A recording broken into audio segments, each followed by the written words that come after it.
संभल में अब सब संभल के बात करते हैं। This palpable fear on the ground that if they speak up, it will mean trouble for them. जैसे मीडिया के सामने या और लोगों के सामने आदमी अपनी बात जायज़ बात कहना चाहे तो कह नहीं सकता डर के मारे। डर है हमारे दिल में कि पता नहीं अब धोखे से हमारे साथ क्या हो जाए क्या नहीं हो जाए। The Quint spent 2 days in Sambhal to look into how the town has changed and yet still finds itself in new controversies. From the putai of the Shahi Jama Masjid to new posters and the police's role. In this report, we'll take you through the impact of the violence and communal politics on Sambhal and the families of the victims still waiting for justice.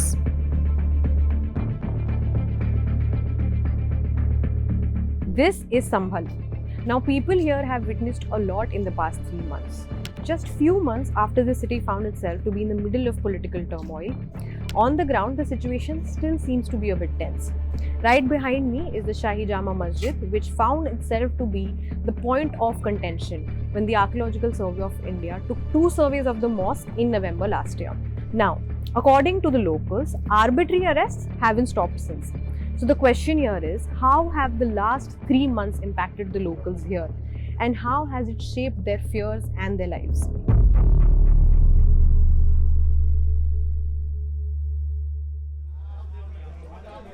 The day we reached on the ground, an ASI team had come to inspect whether the Shahi Jama Masjid needs any whitewashing done. Now this is actually a routine, a normal practice. The whitewashing is done before Ramzan every year, just like other homes or shops get whitewashing done before an event or festival. But the Allahabad High Court on 12th March criticized the ASI for failing to produce any suitable reply and directed them to carry out the whitewashing of the mosque, while the costs would be borne by the mosque's managing committee. The Hindu litigants, however, had said in the court that painting the mosque would deface it and remove signs of a Hindu temple. Now, on this back wall of Shahi Jama Masjid, the UP police around 13th to 14th February this year put up posters of 74 alleged suspects in the Sambhal violence case. Shirish Chandra, additional ASP North, while speaking to media persons, had said the posters contain photographs of suspects carrying stones. The suspects, captured through drones, cameras, CCTV footage, and mobile phone videos, were directly involved in the violence. Their identities are yet to be confirmed, so the posters have been put up to seek public assistance in identifying them. Putting up these posters also led to a heated argument between Shirish Chandra and Zafar Ali, but the posters haven't gone anywhere yet. Please मेरी आपसे request है, इसे हटवा लें। अभी नहीं हटेगा। और बुलाओ, एसआई की प्रॉपर्टी है, आपकी नहीं है। जो निर्णय लेगा, एसआई निर्णय लेगा। When I asked Zafar Ali about his view on how current incidents have put Sambhal on an edge, he said, and I quote, "Silence is a weapon now. We can't say anything that can be misconstrued by media and the people. We're doing what we can to maintain peace. हमारा जवाब ही अब खामोशी से आएगा."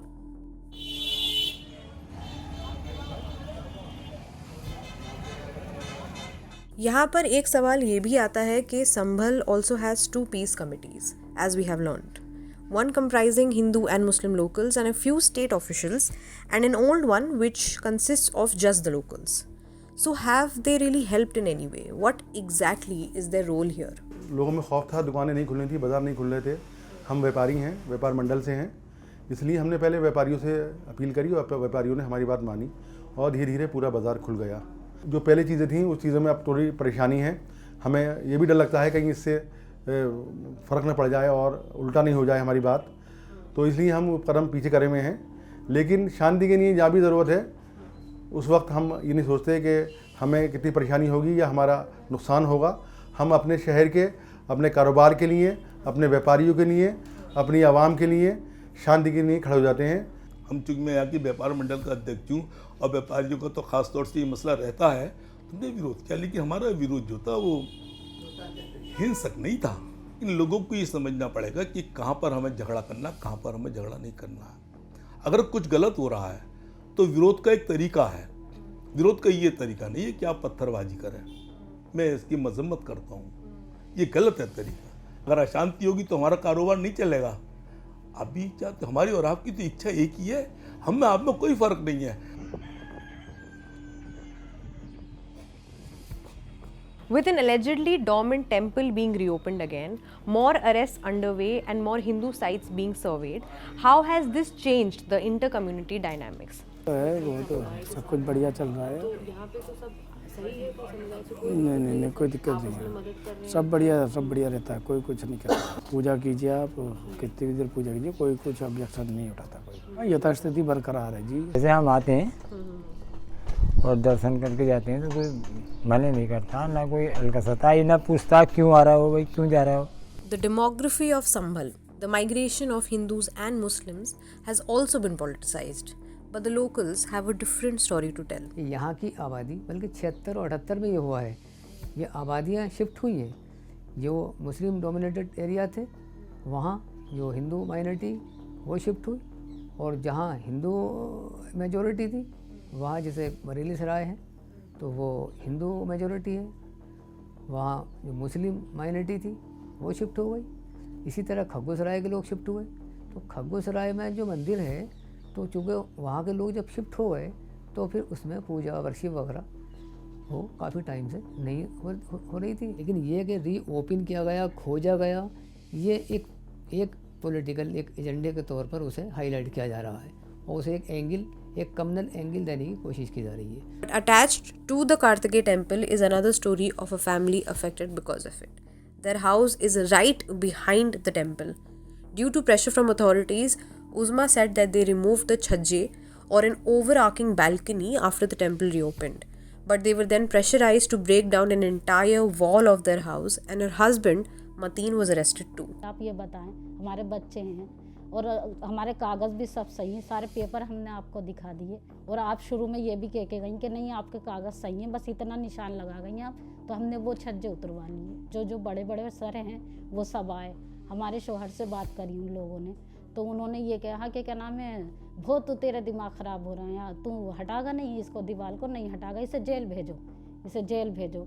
तो क्या नाम है, उन्होंने भी यही बात रखी कि सर जब मेरे सारे कागज़ पूरे हैं, सब काम, मेरा नक्शा भी पास है, सब चीज़ है मेरे पास, तो बोले हमें नहीं पता, और तू ऐसा हमारे पास आना वहाँ पे, हम तुझसे और बात करेंगे। तो धोखे से ले गई यहाँ से कि चलो हम आपसे बात करेंगे, और उनको क्या नाम है सारा दिन रखा, हम फ़ोन बंद कर लिया, हम परेशान हो रहे कि मतलब कहाँ गए, इतना टाइम हो गया अभी तक नहीं आए।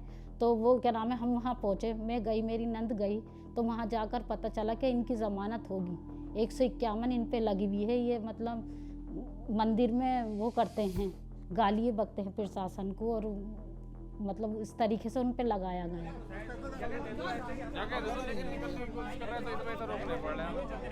This was 24th November 2024. Media reports stated the police saying that they used rubber bullets. The Quint accessed more such videos of that day.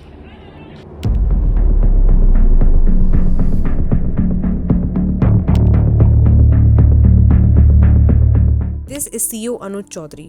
He recently said that if Muslims have a problem with colours, then they should stay at home on Holi this year. In fact, before Holi, Sambhal was made a fortress with geared up security. Around 10 mosques, including the Shahi Jama Masjid, were covered with tarpaulin sheets. The police, including CEO Chaudhary and ASP Chandra, also took out a flag march. On Holi though, a mosque in Hayatnagar was painted with Jai Shri Ram. 6 men were reportedly arrested and then later released with a warning after the complainant withdrew the complaint. Now, Chaudhary has also filed an FIR in the violence case. In his FIR, as accessed by the Quint, he has alleged that a mob of 700 to 800 people laced with weapons had come on the spot, attacked them and also stole their guns. The Quint also found that this was repeated in other FIRs. In total, there are 12 FIRs, out of which arrests have taken place in 6 of them. लगभग जितनी भी FIR हैं जिसमें ये arrest हुए लगभग copy paste है, एक से ही सबका बर्वेटम है कि 19 तारीख में सर्वे हुआ, उसी के सीक्वेंस में 24 में सर्वे हो रहा था, हम लोगों को समझा रहे थे, लोग समझे नहीं, बिल्कुल लगभग सेम है। और इन्होंने एक घटना की 6 FIR कर दी हैं।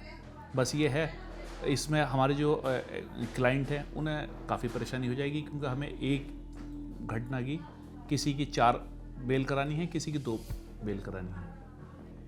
मेरा क्लाइंट है यामीन, उसका लड़का था मोहम्मद आलम, उसके बिहाफ पर मैंने SHO कोतवाली संभल और CO संभल के ख़िलाफ़ 156(3) हुआ करती थी आईपीसी में, उसके खिलाफ एक मुकदमा कायम किया है। वो लड़का अपने घर से पापे बेचने के लिए निकला था। बेकरी चलाते हैं यामीन, उनका लड़का आलम रोज़मर्रा की तरीके से पापे बेचने के लिए निकला था। जब वो वहाँ मस्जिद के करीब पहुँचा तो वहाँ गोली चल रही थी, और मेरे एक्यूज़ का कहना ये है कि उसे गोली जो है वो पुलिस की लगी है।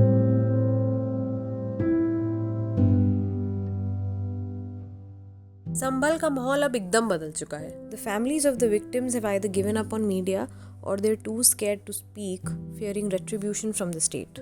They are still haunted by what happened because the violence either took away their loved ones or their loved ones are still in jail. Among them is Shabnam's 15-year-old Mohammad Hussain, whom she claims is the youngest of the minor boys arrested so far. अपने घर में हर त्योहार पे बच्चा होता है, अब नहीं है वो, इसी उसमें फिर रोता है वो जब मैं जाती हूँ तो मुझे छुड़वा लो। वो नीमवाली ज़ारत तक गया था मोहम्मद हुसैन, तो फिर नहीं आया तो हम गए ढूंढते हुए उसे, तो हमने सब में ढूंढा फ़ोटो लेके तो नहीं मिला। हम कोतवाली में चले गए कंप्लेन करवाने, तो वो कह रहे यहाँ कोई कंप्लेन नहीं होगी, आप चली जाइए यहाँ से, और अपने तो हमने क्या हमारा बच्चा तो खो गया, आप लिख लो। तो कह रहे नहीं। तो फिर हमारा लड़का हम आ रहे तो रोता हुआ जेल में से दिखा, तो उसका खोपड़ा फटा हुआ था, इसकी कोनी फटा हुई थी, टांग फटा हुई थी, तो वो रो रही, मैं भी रोई। मैंने कहा हमारे बच्चों को छोड़ दो, तो कह रहे नहीं, कह तो चौकेबाजी में आया है और इनने चौकेबाजी करी है, हम नहीं छोड़ेंगे। तो मैंने इस बात पे किया, मैंने कहा दिखाइए आप इसके फ़ोटो कुछ दिखाइए तो हम सब्र कर लेंगे। तो फ़ोटो भी नहीं थे, कुछ नहीं थे, उन्होंने छोड़ा नहीं, कह रहे रात को छोड़ देंगे। फिर उन्होंने नाम ऐसे लिए थे कि चौकेबाजी में, आग लगाइए, बंदूकबाजी है, पता ना कौन कौन से 4 केस डाल दिए उस पर, वहाँ लड़के पे। फिर अब के लोग ये कहते हैं से मोहम्मद का नाम ले इन्होंने लगा दिया है तो कभी भी आजा करेंगे। मेरे दिल में ये भी डर रहता है। Mohammad Anwar's younger brother, Nadeem, was also picked up from their house. Why? Because the mob passed by the residence. Anwar is now fighting the case in court. Court से हमें उम्मीद है, हम अपेक्षा रखते हैं कि वो हमारा रिजेक्शन कर दें या इसकी बेल दे दें, क्योंकि 3 महीने हुए कंटिन्यू भाई को, और जबकि उसका कोई रूल नहीं, घर से पकड़ के ले गए, बीमार आदमी, उसका इलाज भी चला, ये प्रूफ है। हमारी गैदरिंग हिंदू मुस्लिम में इतनी अच्छी थी, उठना बैठना इतना अच्छा था, पारिवारिक मामलात और उनकी शादी ब्याहों में कंटिन्यू हम लोग बिल्कुल एक बन के रहते थे, और अब उनमें इतना फ़र्क आ चुका था। वो लोग भी हमसे थोड़ा बचते हैं और हम भी उनसे बचते हैं। Meanwhile, Hassan had only stepped out to look for his younger brother when he fell down in the crowd on the day of violence and was shot in his hand. Police वालों ने ही मारी है, और वहाँ CO साहब गए थे वहाँ पर, उनसे भी उसने ये बोला था कि हाँ पुलिस वालों ने ही मारी थी। मेरे जो बैठे थे वो ये कह रहे थे क्या तुम्हें ये बताना है कि हमें गोली पुलिस की नहीं पब्लिक आम आदमियों की लगी है, और हम क्या पथराव में शामिल थे। 10-10 जनों का नाम कह रहे हैं कि 10-10 जनों का नाम बताओ दोनों, क्या हमारे साथ में महल्ले से हमारे घर से और भी साथ आए थे, और तुम सीधे घर चले जाओगे, तुम्हें कुछ नहीं होएगा। 8-9 दिन उसके पैर में बेड़ी बंधी रही है, 1 मिनट के लिए भी नहीं खोलते थे। अगर बाथरूम में भी जाता था ना तब खोलते थे, और 2 पुलिस वाले साथ जाते थे उसके। मैंने कहा इसका पैर में ज़ख्म हो गया है, निशान बन रहा है इसके, कुछ देर के लिए खोल दो। बोले 1 मिनट के लिए भी नहीं खोलेंगे, इसका सब ड्रामा है, ये ठीक है भाग जाएगा। ये साथ में पुलिस वाले गए थे ना, वो ये कह रहे थे तुम तो आतंकवाद हो और तुम्हें पाकिस्तान पहुंचा देंगे, पाकिस्तान की जेल में सड़ोगे तुम। ये सब आपको उसने बताया? हाँ, सब कुछ उसने बताया। और बोला जो साथ में पुलिस वाले गए थे ना, वो पुलिस वाला ये कह रहा था जेल वाले से, वो अंदर तो गई नहीं था, बाहर के जो जेल वो पुलिस वाले थे जो साथ में गए थे वो अंदर नहीं गए थे।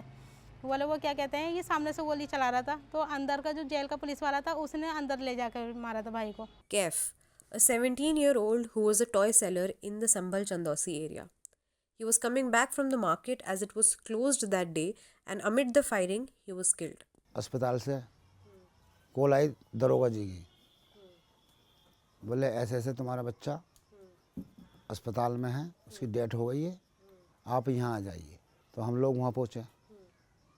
वहाँ पहुँचने के बाद में कागज़ भरा उसका पंचनामा, फिर वहाँ से बोले बच्चा तुम्हारा बेजोई गया, आप बेजोई पहुँचिए। बेजोई गए, बेजोई से डेड बॉडी हमें वहाँ में मिली। फिर वहाँ से आने के बाद में फिर रात को ही हमने दफीना करा। पोस्टमार्टम रिपोर्ट भी अभी नहीं मिली हमें, नहीं मिली। वही बात है,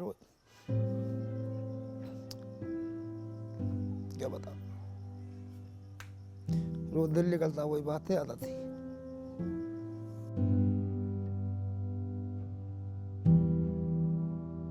It also does not end here. Now in front of the Shahi Jama Masjid, a new police chowki is coming up. Sambhal SP KK Bishnoi told ANI that the same bricks and stones reportedly thrown by the locals in the November violence are being used to construct these chowkis. Police chowki is being constructed, jiska naam hai Satyavrat Chowk. Now, this is very, very close to the mosque, as you can see, and this is in violation of the ASI guidelines. A local lawyer who wishes to remain anonymous told us that there are questions over its transparency, the NOC, and how it further solidifies police's control right in front of the mosque. Amid all of this, it's important to remember that UP CM Yogi Adityanath has been seeking details on the 1978 Sambhal riots. He has also made claims over the mosque again. This shows that Sambhal Sarkar ki zuban se jaldi nahi jaane wala hai. And given the town's history, this further perpetuates Sambhal as a communally sensitive town. The Quint also spoke to a local police officer who wishes to be anonymous, and he told us that police forces have been deployed who are taking care to prevent any communal flare-up in the future. They are also meeting with locals and community heads to make sure that harmony is maintained. The Quint also reached out to SP Sambhal KK Bishnoi, but we haven't received a response yet. The Hindutva claims in Sambhal seem to be growing taller, encouraged by UP CM Yogi Adityanath's administration, and its impact can be categorically seen.